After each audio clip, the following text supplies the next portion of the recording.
오늘도 영상 예배에 오신 우리 성도님들을 사랑하고 축복합니다. 우리는 지난 3일간의 온라인 기도회가 은혜 중에 잘 마칠 수 있어서 얼마나 감사한지 모르겠습니다. 많은 성도님들이 참여하셔서 함께 찬양도 하시고 은혜스러운 목사님의 말씀도 듣고 또한 우리가 합심하여 하나님께 기도를 올려드렸는데 하나님의 역사하심을 또한 기대하게 합니다. 우리 믿음의 성도님들께 감사의 마음을 이 시간을 통해서 드려봅니다.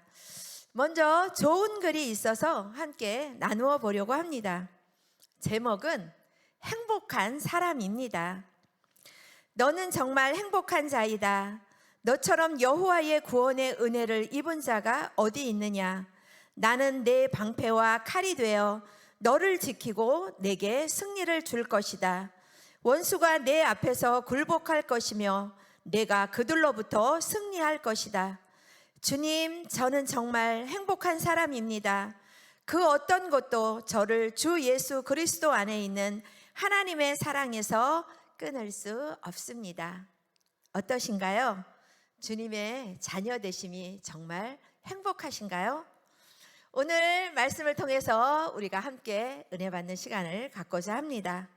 오늘 우리가 함께 나눌 말씀은 요한복음 21장 15절에서 18절 말씀으로 저는 오늘 말씀의 제목을 사랑을 확인하시는 예수님이라고 정해 보았습니다. 기독교를 대표하는 한 단어를 말하라고 한다면 성도님들은 무엇라고 답하시겠습니까? 바로 사랑이라고 모든 사람이 대답할 것입니다. 이 사랑은 수직적인 사랑과 수평적인 사랑으로 구분이 되는데 수직적인 사랑은 하나님과 인간의 사랑이며 수평적인 것은 인간과 인간의 사랑입니다. 이 이야기를 들으시면서 하나 생각나는 것이 다 있으시지요? 바로 십자가입니다.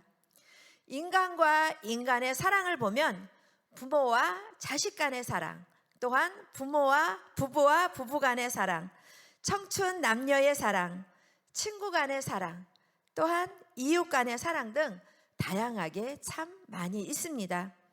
그러나 어떤 한 형태의 사랑이든 간에 사랑이 형성된 후에는 서로 간의 사랑을 확인하게 되지요. 이 확인의 과정은 행동을 통한 것일 수도 있고 말을 통한 것일 수도 있습니다. 이 과정을 거쳐 서로의 사랑에 대한 신뢰를 두게 됩니다.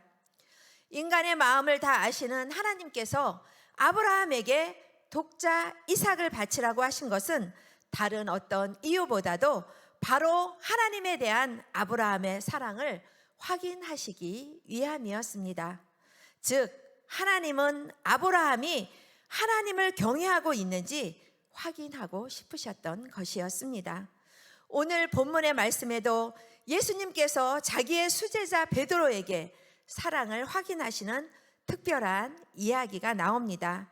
오늘 말씀을 통해서 예수님은 어떤 자격으로 성도의 사랑을 확인하시는지를 함께 나누어 보려고 합니다. 첫째, 영혼의 주인으로서 사랑을 확인하십니다. 구속이라는 단어가 암시하듯이 예수님은 우리의 몸값을 대신 지불하시고 우리를 자신의 소유로 삼으셨습니다. 그렇기 때문에 우리는 우리 자신의 것이 아니라 값주고 사신 예수님의 소유입니다. 예수님은 우리를 값주고 사신 후 우리에게 자유를 주셨으며 또한 우리에게 생명을 주셨습니다. 그러나 이 자유와 생명은 그리스도 안에 있는 자에게만 유효하다는 사실입니다. 그래서 예수님은 자신이 속량한 모든 자가 당신 안에 머물 수 있도록 사랑을 확인하신다는 것입니다. 본문의 말씀에서 예수님께서는 베드로에게 단도직입적으로 사랑을 하셨지만 어떤 때는 고난을 통해서도 사랑을 확인하십니다.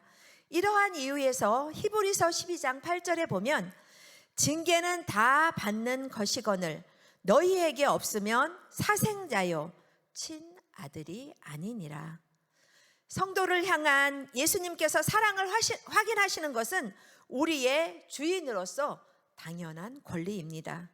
그러면서 예수님은 사랑을 확인하신 후 성도들에게 놀라운 선물을 주시기도 합니다. 비록 본문 말씀에서는 예수님께서 베드로 한 사람에게 사랑을 확인하셨지만 그 확인은 모든 제자들에게, 또한 지금을 사는 우리 성도들에게도 적용된다는 사실입니다. 성도님들은 지금 우리 영혼의 주인이신 예수님을 얼마나 사랑하고 계신가요? 스스로 답해 보시는 우리 성도님들이 다 되셨으면 좋겠습니다. 둘째로는 형제로서 사랑을 확인하신다는 것입니다. 예수님은 부활의 첫 열매이시며 죽은 자들 가운데서 먼저 나신 자입니다. 그리고 성도는 예수님으로 말미암아 하나님의 양자가 되었습니다. 그리고 그리스도와 함께 유업을 이룰 수 있게 우리 모두는 다 되었습니다. 결국 우리는 하나님의 집에서 그리스도와 함께 가족의 일원이 된 것입니다. 그런데 중요한 것이 있습니다. 우리가 하나님의 집에 가족의 일원이 된 것이 우리가 잘나서 된 것이 아니라 그리스도의 십자가의 고난 덕택이라는 사실이기에 우리는 결코 자랑할 수 없다는 것입니다. 그리고 우리는 우리를 한 형제 될 수 있게 하신 주님의 사랑을, 그 의무를 또한 지닐 수 있습니다. 이런 이유에서 예수님은 우리를 향해서 형제로서 사랑을 확인할 권리를 가지고 계신다라는 것입니다.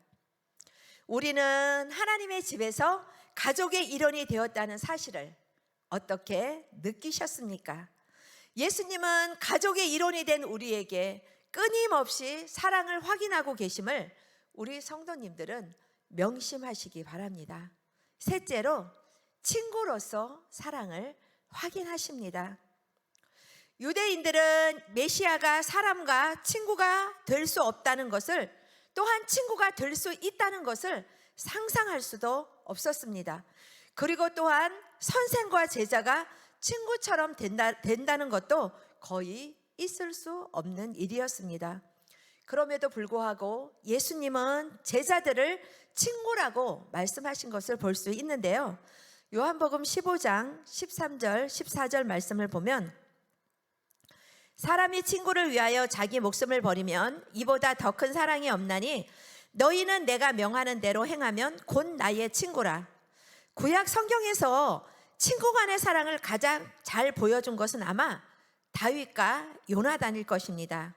사무엘상 18장 1절 말씀에도 다윗이 사울에게 말하기를 마침에 요나단의 마음이 다윗의 마음과 하나가 되어 요나단이 그를 자기 생명같이 사랑하니라. 우리 영혼의 주인이시며 만물의 주인이신 예수님께서 우리를 친구로 부르셨다는 것에 감격하지 않을 수 없습니다. 주님께서는 당연히 친구로서의 사랑을 확인한 권리가 있다라는 것입니다.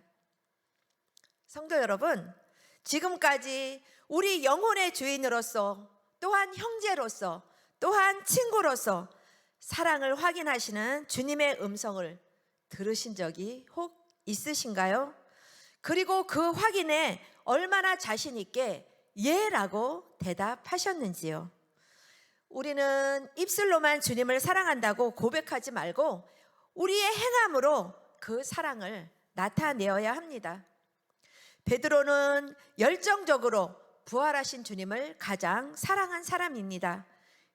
그러나 베드로는 3번이나 반복된 사랑의 확인에 자신이 없어졌습니다. 주님을 부인하지 않겠다고 호언장담한 후 주님을 부인했던 쓰라린 과거가 생각나서인지 몰라도 베드로는 3번째 사랑의 확인 때에는 근심할 수밖에 없었다는 것입니다. 사랑은 자신의 열정으로 되는 것이 아니라 오직 성령님께서 공급해 주시는 힘에 의해서만 가능하기 때문입니다. 우리는 사랑할 수 있기 위해서 성령님께 끊임없이 도움을 청하여 사랑을 확인하시는 주님께 자신 있게 대답을 다 하시는 우리 온 믿음의 성도님들이 다 되시기를 소망합니다.